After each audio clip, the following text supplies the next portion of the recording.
tema, uma questão de foco, e nós vamos explorar esse tema dentro da perspectiva do texto de Lucas 12, de 54 a 59. E para começarmos essa questão de foco, eu vou convidar a igreja para que possamos orar, para que possamos colocar o nosso foco no Senhor. Amém? Santo Deus eterno Pai, nós te agradecemos pela tua presença aqui hoje, te agradecemos por mais um domingo que o Senhor tem nos abençoado, te agradecemos porque o Senhor tem cuidado de nós, Pai Santo, te agradecemos porque o Senhor tem respondido às nossas orações e te agradecemos porque o Senhor está presente aqui e nós podemos colocar nosso foco em Ti para adorá-lo e engrandecê-lo por quem o Senhor é. Aceita, Senhor, os nossos louvores, o nosso culto, Pai Santo, a Ti. E fala também aos nossos corações, porque nós precisamos ouvir mais de Ti. Cuida de nós, eu te pedimos no nome de Jesus. Amém. E a primeira música que a gente vai cantar é uma música, né, tradicional, um hino, né, mas hoje a gente vai cantar dois hinos tradicionais. E ele fala de chuvas de bênçãos teremos. Eu não sei se vocês repararam na imagem do nosso tema de hoje, mas de um lado tem uma previsão do tempo ali. E esse ano não estou torcendo para ser chuva literal, mas as de bênção nós realmente queremos que elas venham. Né? Então vamos louvar ao Senhor.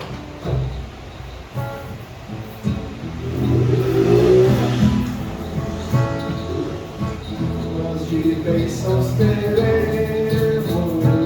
É a promessa de Deus, tempos benditos veremos, chuvas mandadas dos céus, chuvas de bênçãos dos céus, gotas somente nós temos, chuvas rogamos a Deus. Chuvas de bênçãos teremos, vida de paz e perdão, os pecadores indignos, graças dos céus obterão. Chuvas de bênçãos dos céus, gotas somente nós temos. Chuvas rogamos a Deus, chuvas de bênçãos teremos, manda-nos já, ó Senhor, dá-nos agora o bom fruto desta palavra de amor. Chuvas de bênçãos dos céus, gotas somente nós temos, chuvas rogamos a Deus, chuvas de bênçãos teremos, chuvas mandadas dos céus, bênçãos a todos os crentes, bênçãos do nosso Deus.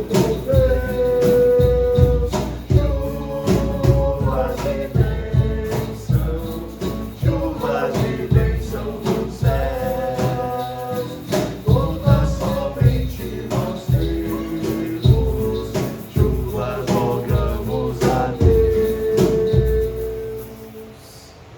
E que essas chuvas de bênção de fato possam chegar às nossas vidas. Seja na forma da melhora de saúde, seja na forma de Deus nos dando provisão a cada dia, seja na forma do cuidado que Ele tem conosco no dia a dia. As chuvas de bênção do Senhor cheguem até nós.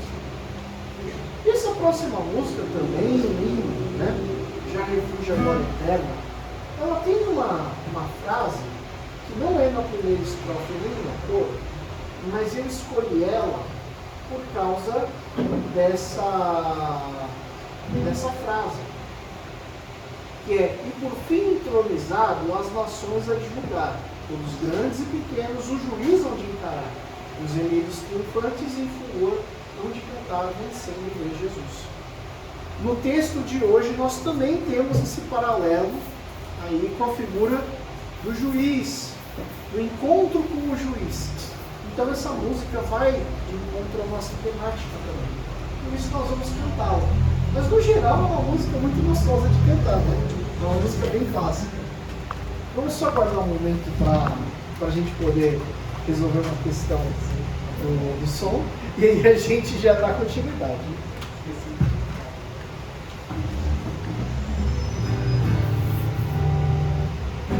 Glória,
desejo de orar, agradecer ao Senhor as coisas maravilhosas que Ele tem feito nas nossas vidas.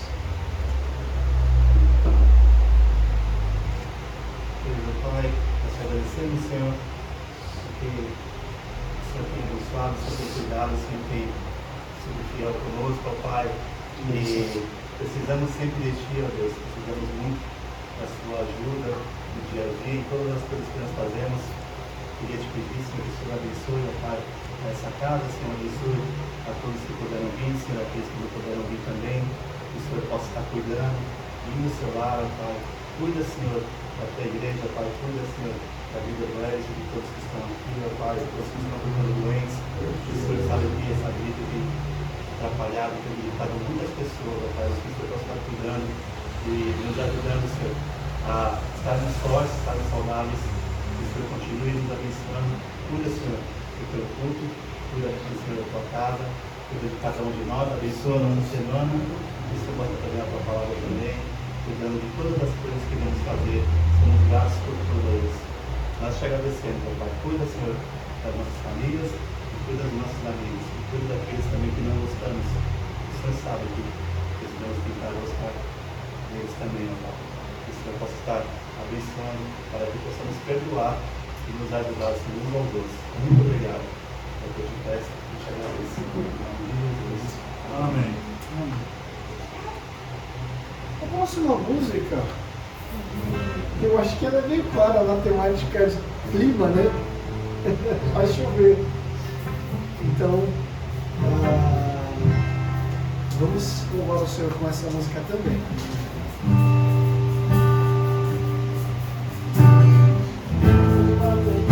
Nuvem do tamanho da mão de um homem, mas este é o sinal que a tua chuva vai descer. Eu vejo uma pequena nuvem do tamanho da mão de um homem, mas este é o sinal que a tua chuva vai descer. Vai chover, vai chover, e abra as comportas do céu. Vai chover, vai chover,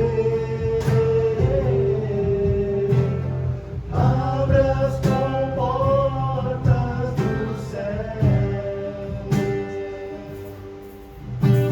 Eu vejo uma pequena nuvem do tamanho da mão de um homem, mas este é o sinal que a tua chuva vai descer.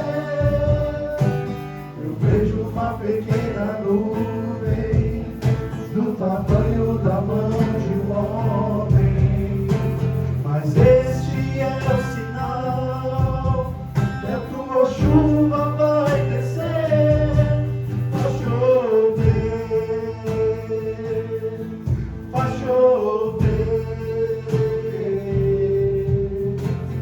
e abre as comportas do céu. Vai chover, vai chover.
Os olhos dos nossos corações estejam abertos para focar em Jesus, não é verdade? Então, essa música remete a isso. Vamos louvar o Senhor.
te ver. Santo, santo, santo, santo, santo, santo, santo, santo, santo, quero te ver.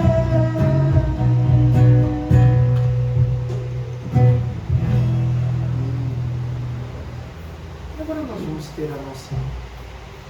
Nós vamos escutar a mensagem do Senhor. Eu vou pedir para Deus fazer uma oração. Pedindo que Deus fale nesse momento. 1, 2, teste som. Voltou. Acho que eu devo ter apertado muito aqui. Não quer? Senhor, nós te agradecemos, Pai, te louvamos porque o Senhor é santo, santo, santo, Pai. E nós queremos, Pai, não só te ver, Pai, mas como te ouvir, Pai. Ouvir a tua voz falando conosco, Pai, nessa noite, nesse momento, Deus. E nós te pedimos, Pai, que o Senhor esteja aqui nesse momento, Pai, nos guiando, nos orientando, Pai. Porque o Senhor já, desde o início, já tem falado conosco através dos louvores, Pai, mas que o Senhor possa vir colocar a tua palavra no nosso coração, Deus, em nome de Jesus, para que nós possamos entender aquilo que o Senhor quer de nós, e para que nós possamos ter uma vida orientada pelo Senhor, Deus.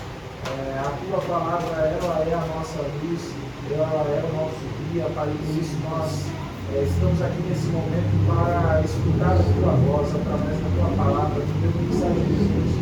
Em nome de Jesus, que o Senhor possa estar abençoando, Pai, abençoando o nosso pastor, o pregador da noite, mas em nome de Jesus, o Senhor já tem colocado a mensagem no seu coração, Pai, que o Senhor possa dar ousadia para ele, Pai, que você possa falar a tua palavra, que nada saia da boca dele, Pai, do Espírito Santo, em nome de Jesus, para que nós possamos estar preparados para escutar, Pai.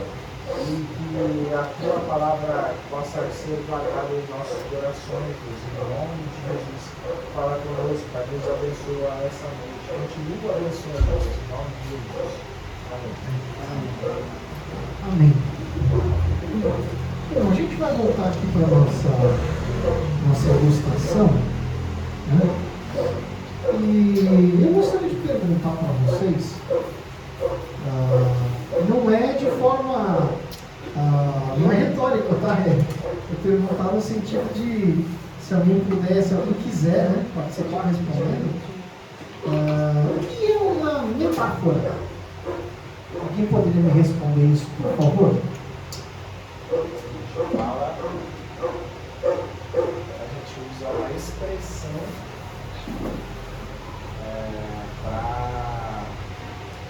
para explicar algo, né? A gente usa uma outra forma de se falar algo sobre aquilo que a gente quer falar. A gente usa uma forma diferente de falar aquilo que a gente quer falar. Ok, perfeito. É isso mesmo. Por exemplo, se a gente disser, nossa, estava chovendo cães e gatos. Eu ouvi que não estava chovendo cães e gatos. Até porque, tadinho dos bichinhos se eles caíssem do céu, né? Pois é, porque estava chovendo muito. São expressões que a gente usa para exemplificar o que a gente quer dizer. Ou para dizer de uma forma que os outros entendam melhor. E Jesus, ele era, por assim dizer, o mestre das metáforas, né? Porque se a gente for parar para analisar, as parábolas que ele conta nada mais são do que metáforas usando coisas da vida, do cotidiano, para exemplificar conceitos abstratos do mundo espiritual. Então Jesus, assim, ele usa as metáforas de uma forma que poucos saberiam usar, poucos conseguiriam usar, se é que alguém conseguiria usar naquele nível, né? Por exemplo, falar que o reino de Deus é como uma pequena semente, né? Ou então comparar a questão da palavra sendo pregada com um semeador saindo a semear. Isso são metáforas muito bonitas, né? Mas as metáforas que a gente vê no texto de hoje, elas não são as mais lembradas quando a gente pensa em Jesus contando uma das suas histórias, uma das suas parábolas. Porque a gente tem uma metáfora onde ele fala sobre o clima e na sequência sobre ir para o tribunal. E ele conecta uma na outra. Sendo que no primeiro momento a gente pode até pensar, né? O que o clima tem a ver com o tribunal? Né? Só se o tempo estava feio, por causa disso o juiz ficou bravo. Né? Mas na verdade ele interconecta as duas metáforas de uma forma assim, genial. E é por isso que eu vou convidar, né, a fazermos a leitura de hoje. Eu vou convidar a fazermos a leitura então de Lucas no capítulo 12, versículos de 54 até os 59. São poucos versículos, uma leitura curta. Lucas no capítulo 12, versos de 54 até os 59, que diz assim: Jesus disse à multidão: quando vocês veem uma nuvem se levantando no ocidente, logo dizem, vai chover. E assim acontece. Quando sopra o vento sul, vocês dizem, vai fazer calor. E assim ocorre. Hipócritas, vocês sabem interpretar o aspecto da terra e do céu. Como não sabem interpretar o tempo presente? Por que não julgam por vocês mesmos o que é justo? Quando algum de vocês for com seu adversário ao magistrado, faça tudo para se reconciliar com ele no caminho, para que ele não arraste o juiz. O juiz o entregue ao oficial de justiça, e o oficial de justiça o lance na prisão. Eu digo que você não sairá de lá enquanto não pagar o último centavo.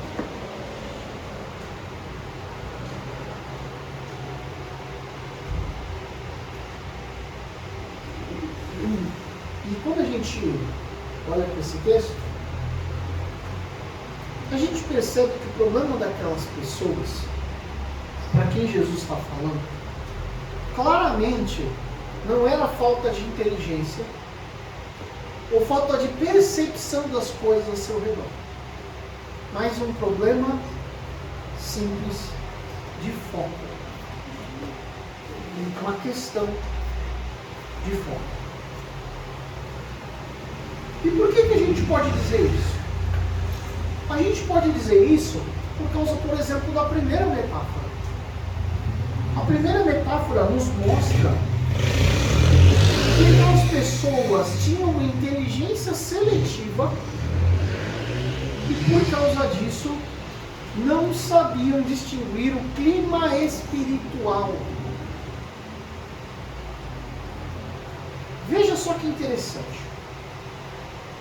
A realidade é que aquele povo entendia muito bem o clima da região onde eles viviam. Olhando para nuvens no ocidente, eles sabiam que ia chover. Olhando, sentindo o vento vindo do oriente, eles sabiam que ia fazer calor. E isso é fato daquela região.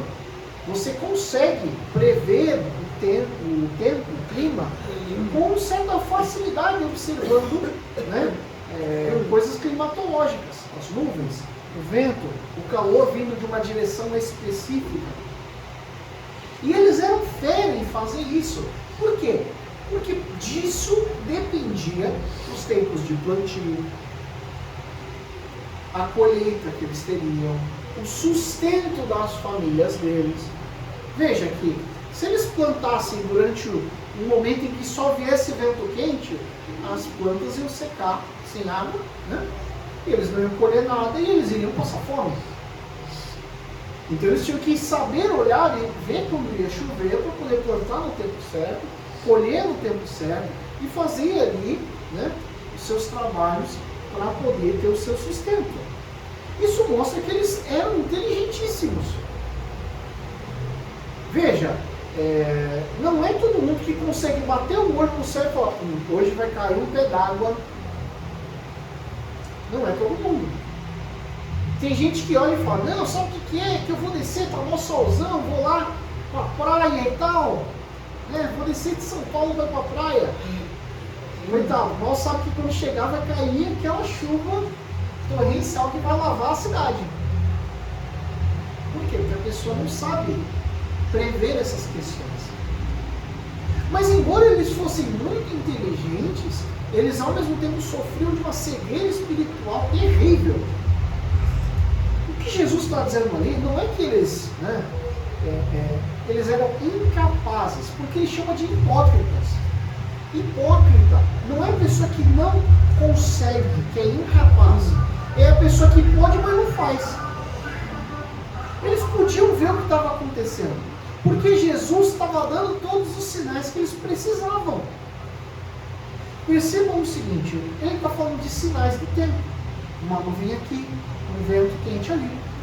Agora, quais são os sinais do reino de Deus? Curas, Jesus estava fazendo. Libertação, Jesus estava fazendo. A palavra sendo pregada, Jesus estava fazendo.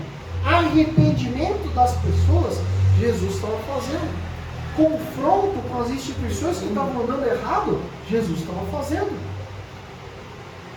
O que mais eles queriam ver para perceber que o reino de Deus estava no meio deles?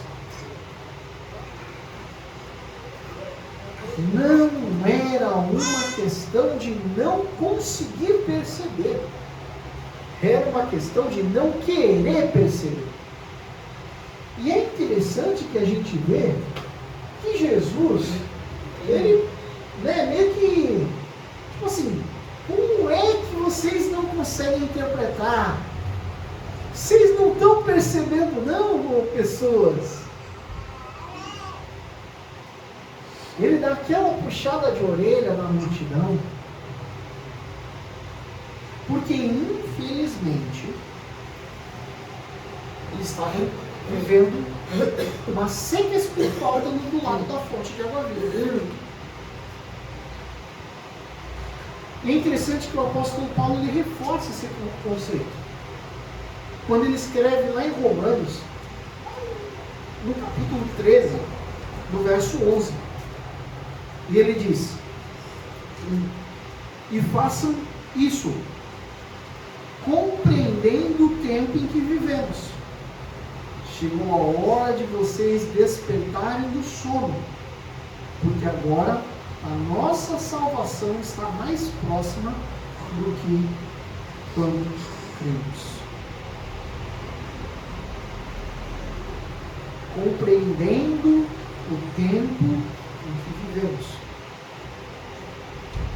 Esses dois princípios nos fazem olhar para a nossa vida cristã e pensar que se naquele tempo do Paulo estava mais próximo, que dirá a gente 2000 anos depois?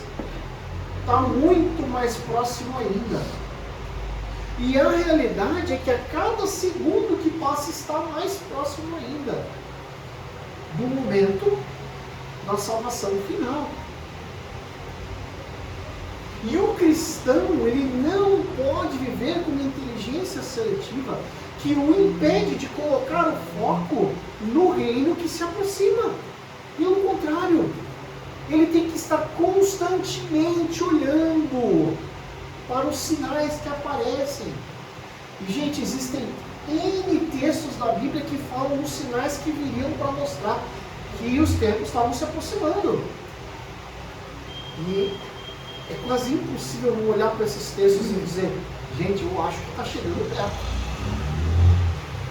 Porque batata, tudo que você vê ali sendo descrito parece que está acontecendo. Uma coisa atrás de outra coisa. Então esse primeiro trecho do texto de hoje, ele faz um convite a recalibrar no nosso foco. Usar essa inteligência que nós também temos. Não era só aquele povo lá da época de Jesus que era capaz, não. Nós somos bem capazes também. Jesus já nos deu inteligência suficiente para perceber isso. Perceber as coisas do reino. Então, recalibrar o nosso foco para focar no reino de Deus. Saber que as coisas do mundo, que são passageiras, elas não são o foco principal. que adiantava aquele pessoal estar focando tanto na colheita para ter sustento e esquecer de receber a salvação do Salvador que estava do lado deles? Mesmo vale para nós. Não adianta focarmos nas coisas desse mundo, se não colocarmos nossos olhos nas coisas da eternidade. Amém? E a segunda questão que a gente vê é uma questão da urgência da reconciliação e o foco na mudança da situação problemática. Porque aí Jesus sai da parte falando do tempo, do clima, e entra a falar, na parte de falar do caminho em direção ao tribunal. E que situação complicada seria ser literalmente pego por uma pessoa e arrastado para o tribunal. Hoje em dia isso acontece de outras formas, né? Você é intimado a depor e tal. Mas em alguns casos ainda existe sim momentos em que a polícia vai lá e pega o cara e leva, e o cara vai ter que, né, ser julgado. Existe. Não é como naquela época que você podia pegar lá o seu conhecido e falar, ó, você está me devendo tanto que eu vou te arrastar para o tribunal e você vai me pagar. E o cara literalmente arrastava o outro. Hoje em dia acho que tem um pouco mais de burocracia no meio do caminho. Mas estão aí, funcionam. E essa segunda metáfora, ela está mostrando que existe um problema entre dois que estão caminhando em direção ao tribunal. Essas duas figuras ali não representam só duas pessoas andando no seu cotidiano, mas representam a humanidade e o próprio Cristo andando em direção ao santo juiz que é Deus Pai.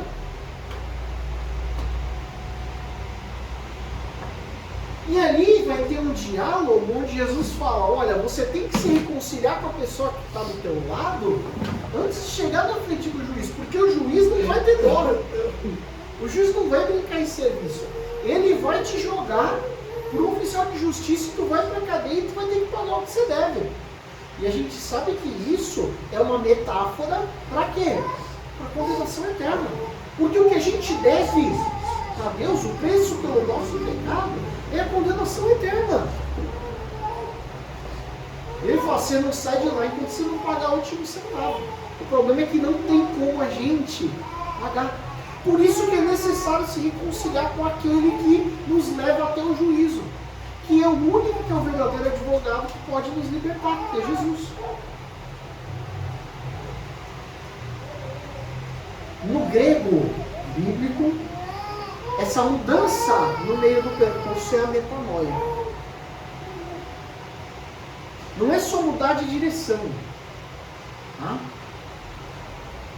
É um foco imediato na reconciliação com Deus.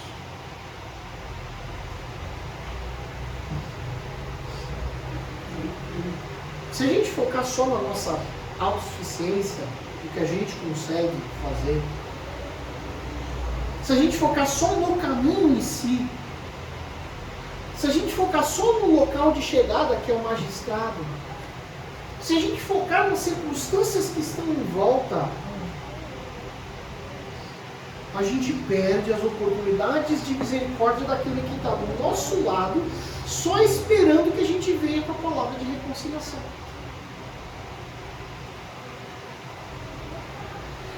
E o grande, sacada daí é que a reconciliação só é possível no meio do caminho. Porque esse é um tribunal onde ou você chega com as contas acertadas, ou você chega condenado. Não tem meio termo. Normalmente eu queria ler um verso escrito pelo apóstolo Paulo, mas dessa vez no livro de 2 Coríntios. É o texto de 2 Coríntios, capítulo 5, verso 20, que diz da seguinte forma: portanto, somos embaixadores de Cristo, como se Deus estivesse fazendo seu apelo por nosso intermédio. Em nome de Cristo lhes suplicamos, reconciliem-se com Deus. Amém? Nós, os cristãos, que já nos reconciliamos com esse que está no caminho conosco, que é o Senhor Jesus Cristo, agora devemos ser a voz do próprio Cristo falando para os outros: se reconcilie também. Então esse princípio ele se aplica à própria pessoa que está ouvindo, mas ela também torna a pessoa um missionário na sequência. Porque a pessoa não só vai se reconciliar com Cristo, como a pessoa também vai ajudar outros a se reconciliarem com Cristo. E isso mostra que no cristianismo a salvação pode ser individual, mas a preocupação é coletiva. E eu não gosto muito, vou ser muito honesto, eu já ouvi muito, perdão, gente, deixa eu só tomar uma minha.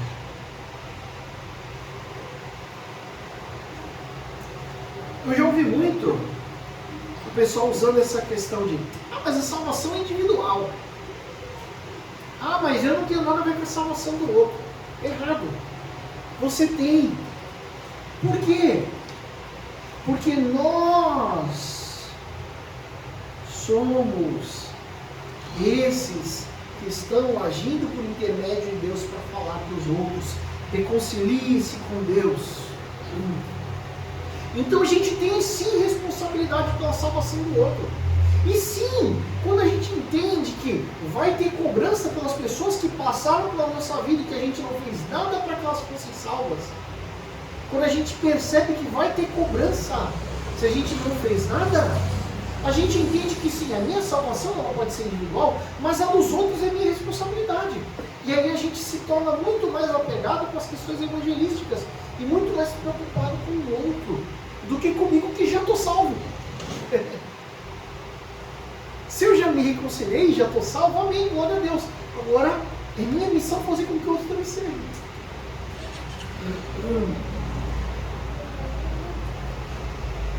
O arrependimento ele não pode ser adiado, seja o nosso, seja o do outro. O foco da mudança é hoje. Inclusive da mudança de percepção. De uma salvação que é individual para uma salvação individual com responsabilidade coletiva. E o caminho da reconciliação é o único lugar seguro para onde você pode estar. E o caminho da reconciliação é o único lugar seguro onde as pessoas que você ama devem estar. Não existe outro lugar seguro. Por isso, se há alguém que você ama e que não está no caminho da reconciliação, é sim seu dever ser aquele que fala: reconcilie com Deus, reconcilie-se com Deus agora, não dê mais tempo. Amém? E por fim a gente percebe que o texto ela fala do Cristo em foco errado. Por quê? Porque ele fala justamente da consequência no final do tribunal, né?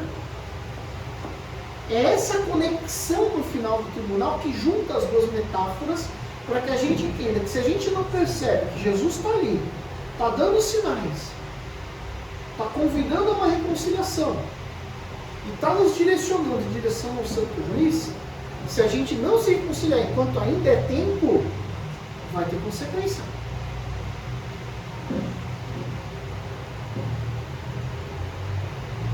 Essa questão de você não sai enquanto não pagar o último centavo é pesada. Porque veja, viver é complicado, porque geralmente dívida vira bola de neve, né? Hoje você deve 1, amanhã você deve 2, depois de amanhã você deve 4, depois de amanhã você deve 8. Então é uma bola de neve. E quando você deixa virar uma bola de neve, a tendência é que o dano seja muito maior do que no primeiro momento.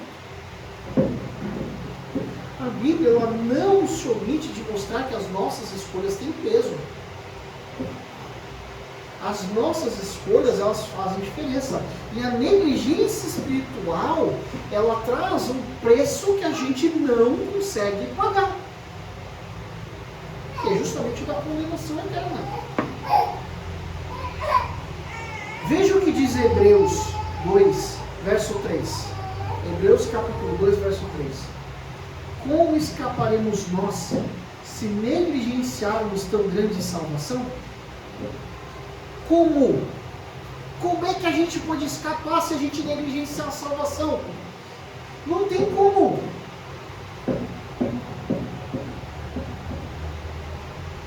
Então o foco final aqui é nessa questão de não negligenciar o valor dessa salvação.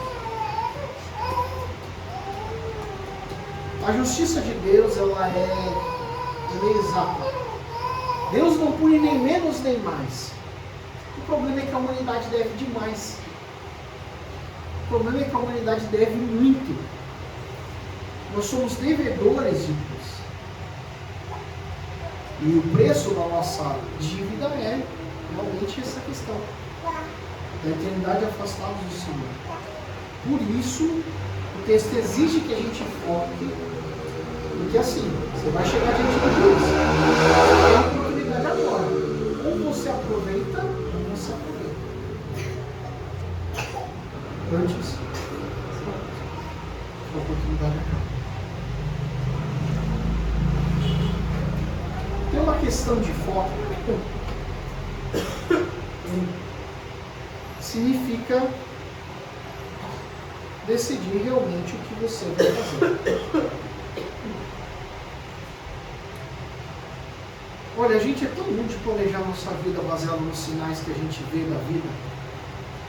Olha, eu vou fazer uma economia aqui, que aí eu vou poder investir em tal coisa para mim, e aí eu vou chegar em tal lugar. E dá para a gente prever certos passos. Ou então eu vou estudar tal assunto, porque aí eu vou adquirir tal conhecimento ou habilidade, vou poder trabalhar em tal área e vou poder me sustentar focando nessa área que eu gosto. Ou então, eu vou fazer uma construção assim, porque aí eu vou ter algo para mim e tal. A gente é tão bom em ver os sinais da vida, e às vezes é tão cego para perceber os sinais de Deus para as coisas. Deus às vezes fala com todas as letras o que a gente deveria fazer. E a gente é cabeça dura demais e não faz o que Deus está mandando.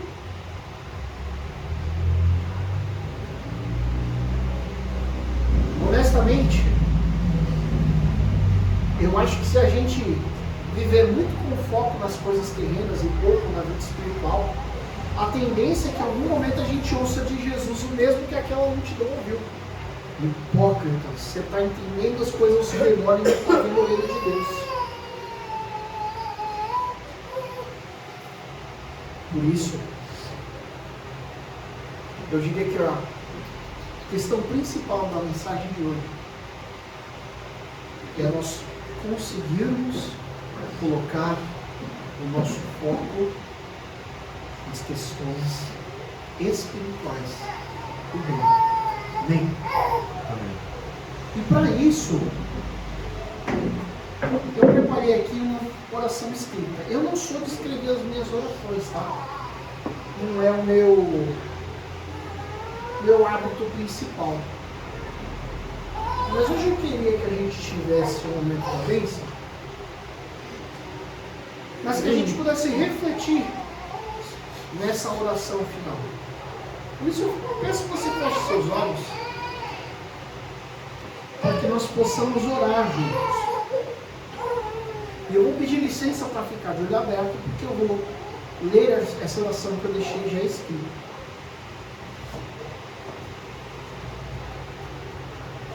Senhor Deus, cujos olhos discernem o profundo do nosso ser, admitimos que muitas vezes focamos no horizonte do mundo enquanto ignoramos o tempo da tua visitação em nossas vidas. Pedimos hoje o dom da metanoia, a coragem de mudar de direção.